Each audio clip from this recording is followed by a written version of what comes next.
The KXAN News Podcast is sponsored by Shelf Genie. Prison is punishment, but when does punishment become torture?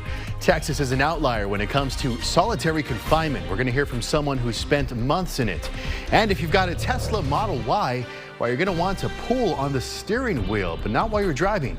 The investigation underway. And we're live tonight at the new Northern Walnut Creek Trail extension as a cold front blows into Austin. Your updated forecast coming up. First at 5, though, we have some breaking news. 4 former employees of the Texas Attorney General's office, Ken Paxton's office, are asking the Texas Supreme Court to restart the clock. It appears a $3.3 million settlement with their former boss is now off. Lawyers for the 4 say Paxton's lawyers won't set a deadline to finalize the settlement by the end of the legislative session. State lawmakers have to authorize that settlement, or the 4 would be left waiting indefinitely. Well, thanks so much for joining us. I'm Daniel Marin. We're getting a look at how a new system to report non-emergencies in Austin will work.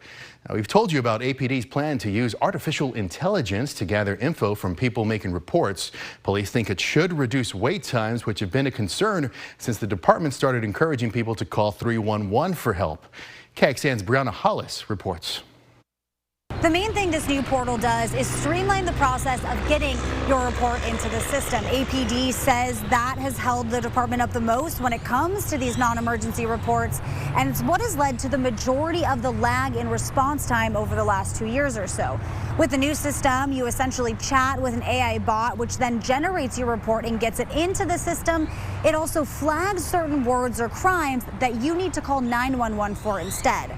If someone were to try to use this system and they use the term gun, it's going to kick them out of this system and they're going to be pushed to the 911 system or told to call 911.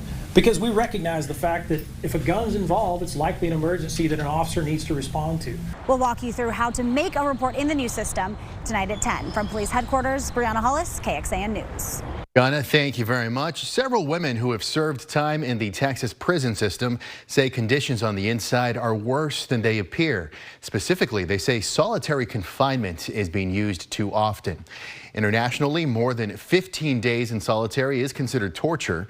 Our Ryan Chandler spoke with a woman who spent months in solitary and is now advocating for change. I consoled a lady that was crying. She was sitting on the floor crying over some mail that she got, and they came and handcuffed me and took me to solitary confinement. Marcy Simmons was sentenced to 20 years for embezzlement in 2011. Never a violent offender, she says a hug and a bed shortage put her in solitary confinement for 3 months. 2 years after she made parole, she still remembers the long nights alone. You hear a lot of ladies crying out at night because just a need to be heard. You hear that and it's heart-wrenching. And those screams are beginning to be heard inside the halls of the Texas Capitol. You know, in Texas, we tend to believe that we need to be tough on crime. And sometimes when we're tough on crime, we're not very smart on crime. State Representative Terry Meza has filed legislation she says will make solitary confinement smarter. One bill would limit the punishment to 3 days for nonviolent inmates and 10 for violent offenders. In Texas, more than 3,000 inmates are in restrictive housing. Of them, more than 500 inmates have been in isolation for more than a decade. I just find that it's cruel and unusual punishment. Some people have called it torture. For Marcy, it's not just about the experience of people like her while inside the system, but about all of us when they leave. If we're housing them like animals with no human interaction, imagine if you put a dog in a cage and just fed it through a slot. How would he be when you finally opened that cage? Ryan Chandler, KXAN News. And according to TDCJ, security detention accounts for less than 3% of the Texas inmate population. They tell us the practice is used judiciously, and they have reduced the solitary population by 56% over the last decade. Well, almost 3 years after the Louisville police killing of Breonna Taylor, Attorney General Merrick Garland today announced the results of an investigation into the department, revealing systemic civil rights abuses and excessive force violations. Alice Barr reports. routinely using excessive force, discrimination, and invalid search warrants. Those are just some of the scathing findings from a Justice Department review of the Louisville, Kentucky Police Department. This conduct is unacceptable. It is heartbreaking.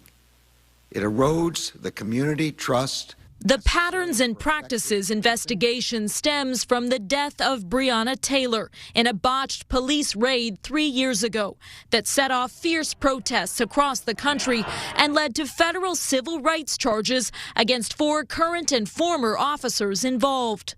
It's heartbreaking to know that everything you've been saying from day one has to be said again. The city and police department agreeing in principle to establishing a series of court-enforced reforms to address systemic failures. Attorney General Merrick Garland detailing the police department's improper use of force, including unjustified neck restraints and the unreasonable use of police dogs and tasers, and laying out findings that Louisville police have unlawfully discriminated against black people by targeting black neighborhoods more intensely and in some cases using racial slurs. These are things black people have been saying for a very long time, not just in Louisville, but nationally. It comes as the DOJ announced a review of the Memphis Police Department's use of force following the beating death of Tyree Nichols, and a separate review of specialized units within law enforcement across the country. In Washington, Alice Barr, NBC News. And the Justice Department's report underscores that the vast majority of police officers are doing their best in a difficult job, noting that the Louisville Police Department had deficient training, substandard facilities and equipment, and inadequate mental health support. First warning weather with Chief Meteorologist David Yeomans. Good evening, enjoying a beautiful day here in North Austin. We are live at Walnut Creek Park, where behind me you can see the Northern Walnut Creek Trail. In case you missed it last weekend, this new extension to the Northern Walnut Creek Trail has opened. This goes all the way down toward Lamar, making this trail now 4.4 miles one way. The city says this hopes to improve green space access for residents in the area. Let me show you the temperature maps, because we do have a cold front moving into the area and some weather to talk about. It is very warm and muggy south of Austin, 84 in San Antonio, but temperatures are starting to drop downtown now, and it's chilly in West Texas, 46 in Midland. The front now draped right through the middle of Austin, 84 south of it in San Marcos, but in the 60s, 62 even out in Mason. No rain and storms along this front, but boy, I'll tell you, this north breeze up in North Austin feels wonderful. Coming up, we have a new update on the cold front's movement, how many of us will see the cool down tonight, and more of us getting in on the cool air tomorrow, but also a better chance of storms now in your forecast. We'll talk about the weekend outlook as well. Stick around for First Warning Weather. All right, David, thank you very much. A New Braunfels high school teacher has been arrested and charged with having an improper relationship with a student. Police arrested 41-year-old Bryant Shepard yesterday. The school district told police that he was observed having inappropriate contact with a female student while on campus. A letter from the principal to parents says Shepard started teaching at New Braunfels High School in 2017, where he was also the girls' assistant soccer coach. A week before the Salvation Army closes its downtown Austin shelter, the organization told the Austin Public Health Committee it's still working to relocate 32 clients. The mayor and council members asked the Salvation Army to consider extending the closure date or allowing the city to use the building as a shelter until it's sold. A representative told them he would bring it up at Friday's Salvation Army board meeting in Georgia. The organization says it's been losing more than $3 million a year, 4 years on the shelter, which opened in 1988. Well, banks want their money. Just ahead, the bank suing the Biden administration over student loan payments. Also, the threat China poses to the U.S., what top intelligence leaders told lawmakers today, and why some Tesla owners are being told to make sure their steering wheel is actually attached to the car. SoFi Bank is suing the Biden administration to end the pause on federal student loan payments. The lawsuit asks a federal judge to overturn President Joe Biden's latest extension of the payment pause, which has been in effect for nearly 3 years. SoFi Bank says it's lost at least $6 million in profits due to borrowers having little incentive to refinance while payments and interest remain on hold. SoFi said the stoppage could lead to a total of $30 million in losses if it continues through August. Now, at a minimum, the lawsuit asks the judge to limit the pause to only borrowers who were eligible for Biden's cancellation plan. Time is running out for your child's school to use pandemic relief money. Congress gave schools about $180 billion in relief funding with few restrictions on how it had to be used. Only 20% had to be used to address lost learning time. Some schools gave teachers raises, some bought new technology, and some spent money on facility upgrades, including athletic fields and gyms. With new studies showing just how far kids fell behind during the pandemic, some educators say if schools have any money left, they need to focus those federal funds differently. If you have a high schooler that has gaps in their math and can't get back on track and is closed out of career opportunities, life income opportunities forever because they were at home in their bedroom trying to learn on Zoom for a year or so, that seems to me to be the first priority. These facilities projects, some of them won't be finished until that kid's graduated and gone. So this money, which was for these kids, won't actually benefit them.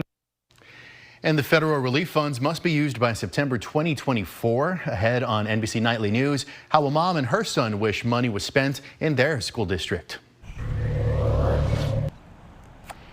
Well, we're enjoying a beautiful evening here as a cooler breeze blows into North Austin. Come on by if you're in the area of Walnut Creek Park. We've met a few of the joggers and folks with their dogs out here tonight. I'll tell you, though, before the cooler breeze blew in, look at this. We, again, had a very warm March day, hitting 82 in town. New information on the cold front coming up next in First Warning Weather. This KXAN News podcast is brought to you by Shelf Genie. I'm Rosie Newberry from KXAN Studio 512. Considering replacing your kitchen cabinets? Struggling to find or reach things? Go to shelfgenie.com/Austin. Shelf Genie designs custom pull-out shelves for your existing cabinets, adding convenience and value to the most used room in your home. Shelf Genie custom pull-out shelves, everything in reach. On this International Women's Day, a new report says women in Central Texas are paid 40% less than men. That's nearly double the national pay gap of 20%. Now, this is new information in a report from the Women's Fund at Austin Community Foundation. The report also found women's labor force participation has not returned to pre-COVID numbers. Also, women tend to have more education, and the report found Travis County has the highest number of childcare deserts. You can dig into this report right now at KXAN.com. In our nation's capital, top intelligence officials are warning lawmakers about the biggest global threats.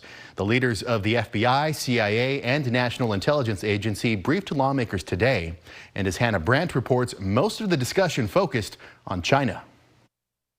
China dominated the Capitol Hill discussion about major global threats. The CCP represents both the leading and most consequential threat to U.S. national security and leadership globally. Top intelligence officials say the Chinese Communist Party is rapidly advancing economically, militarily, and technologically. But how well we stay ahead of and manage this competition will be fundamental to our success at navigating everything else. Not only did they talk about the threats, but also how lawmakers hope to combat them.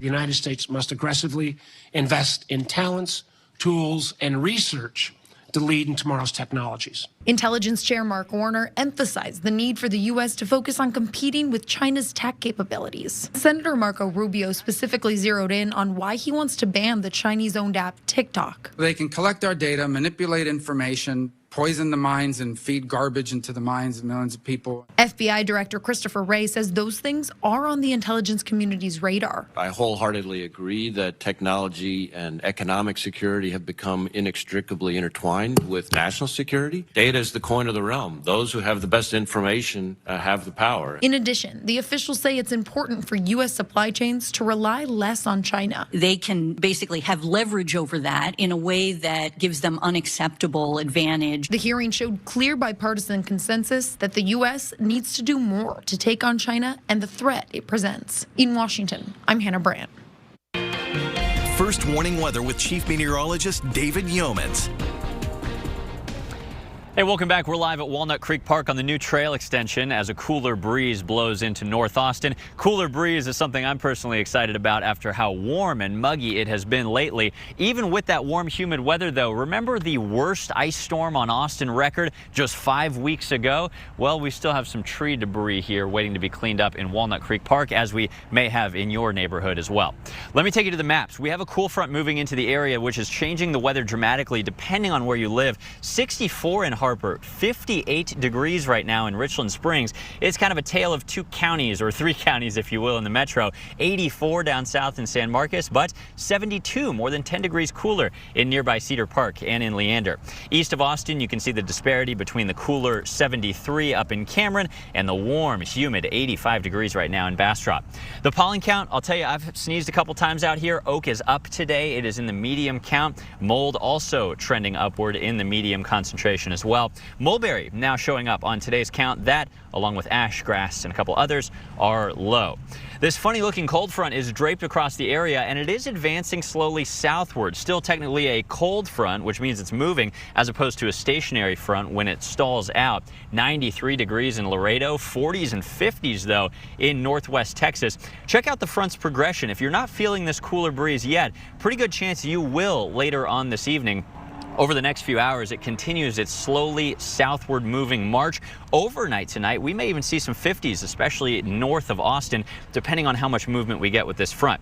Now, don't get used to it. By the time you wake up, or certainly thereafter tomorrow, the front backs way up. Mostly cloudy, warm and muggy, highs well into the 80s tomorrow. But here it comes for all of us. Late tomorrow night into Friday morning, the front finally gets a real kick through here, although this one is temporary as well. At least we'll get a full day on Friday, though, of cooler, less humid weather, highs for some of us in the 60s. Now, new tonight, this is something we're going to have to keep an eye on, and we always do during the month of March. Severe storm season is underway, and we now have a slim 1 out of 5 threat of a little severe weather north of Austin. This could be expanded, though, as our models are trending a little more aggressive. Now, overnight tonight with the front, not expecting any rain, so let's cut to tomorrow.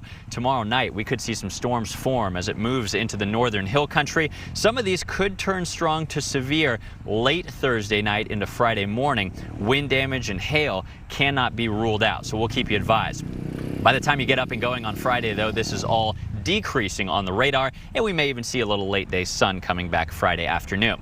Assuming we get a few strong storms, especially north of Austin, we could have a couple 1 to 2 inch localized rain totals. More of us, though, getting less than 1/2 of an inch. That's what I would bet my money on. Tonight, a briefly cooler north breeze, feeling great, 60 degrees by morning. Tomorrow, it's gone, 84 with sweaty conditions returning. But here it comes with temperatures dipping down to 70 on Friday after that chance of early morning storms. Don't forget to set your clocks forward an hour early Sunday morning as daylight saving time begins. The warm, humid weather this weekend, though, changes again next week with a more extended period of more seasonable, cooler weather, maybe for the kids' spring break. Well, do you know anyone with a 2023 Tesla Model Y? Just ahead, why they're going to want to check on the steering wheel. Federal safety regulators have opened an investigation into Tesla's Model Y SUV after receiving 2 complaints that the steering wheels can come off while driving. The National Highway Traffic Safety Administration says the probe covers an estimated 120,000 vehicles from the 2023 model year. The agency says in both cases, the Model Ys were delivered to customers with a missing bolt that holds the wheel to the steering column. The Austin area factory makes Model Ys, but we don't know yet if the issue is connected to any specific manufacturing plants. Visitors to Lady Bird Lake's hike and bike trail will soon encounter a detour as TxDOT ramps up its I-35 downtown expansion plan. Now, TxDOT plans to use more than an acre of land at Waller Beach Park for construction staging, and that takeover is going to last about 6 years.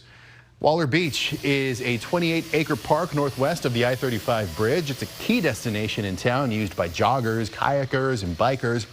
Now, as part of the proposal, officials said a trail detour will be needed. Also, a boat ramp to parking areas and other park amenities could be affected under the plan. For more on the proposal and what it means for residents, just look for this story over at KXAN.com. Thanks for listening to KXAN News Nightly. You can also listen to KXAN News Today every morning for more in-depth coverage of what matters most to you.